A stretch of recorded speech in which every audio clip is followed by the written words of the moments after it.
فیصل آباد کی ایک خاتون آئی، اٹک اٹک کے بول رہی تھی، کہنے لگی میری زبان پہ کینسر ہو گیا، چند ہی دنوں کے بعد یہ زبان کاٹ دی جائے گی اور پھر میں بول نہیں سکیں گی ساری زندگی کی۔ رو رہی تھی کہ اس کا علاج انہوں نے کہا ہے کہ اگر نہ کاٹا تو پھر پورے زبان اور پورے جسم اور پورے دماغ پہ کینسر پھیل جائے۔ میں نے انہوں نے کہا کہ حضرت ایوب علیہ السلام کی دعا ہے، رب انی مسنی الضر وانت ارحم الراحمین۔ میں یہ قبولیت حضرت ایوب کی غار میں مانگ کے آیا تھا، جس غار میں سال ہر سال حضرت ایوب علیہ السلام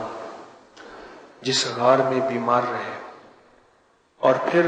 7 کنویں ہے جس کنویں سے نہائے اور رب نے ساری بیماریاں ختم کر دی۔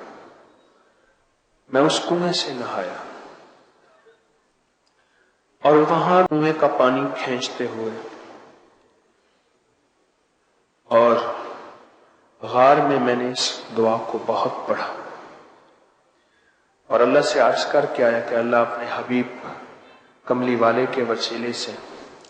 اپنے نبی ایوب علیہ السلام کی اس دعا کی تاثیر مجھے عطا فرما دے۔ بہت مانگا اور مجھے اللہ پاک نے جو تاثیر عطا کی وہ آج میں آپ کو دے رہا ہوں۔ اتنا لمبا سفر کیا تھا، استنبول سے عرفہ کی 1.25 گھنٹے کی فلائٹ تھی، ترکی استنبول، پھر اس سے آگے شام کے بارڈر پہ، ملک شام کے بارڈر پہ، وہاں وہ غار ہے۔ میں نے ان سے کہا کہ یہ اگر کینسر کا علاج ہے، کمال ہے، اور اس کو آپ پڑھیں اور پڑھیں ایسے وجدان سے۔ اچھا آپ مجھے خود بتائیں، آپ خود سوچیں کہ جس کو کہا جائے کہ ہفتے کے بعد تیری یہ زبان کاٹ دی جائے گی اور زندگی بھر تو گنگا اور اشاروں سے باتیں کرے گا، اور ہاں ایک شکل میں تیری زبان بچ سکتی ہے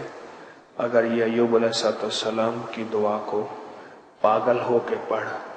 مجھے آپ سچ بتائیں اس سے بڑا کوئی پاگل ہوگا؟ اور وہ کتنی وجدان سے پڑھے گا، وہ کتنے درد سے پڑھے گا، اور وہ کتنے ذوق سے پڑھے گا، اور وہ کتنی کیفیات سے پڑھے گا۔ کچھ ہی عرصے کے بعد وہ خاتون آئی اور اس نے مجھے خوشخبری سنائی، اور یہ خوشخبری سنائی کہ اس کی زبان ٹھیک ہو گئی،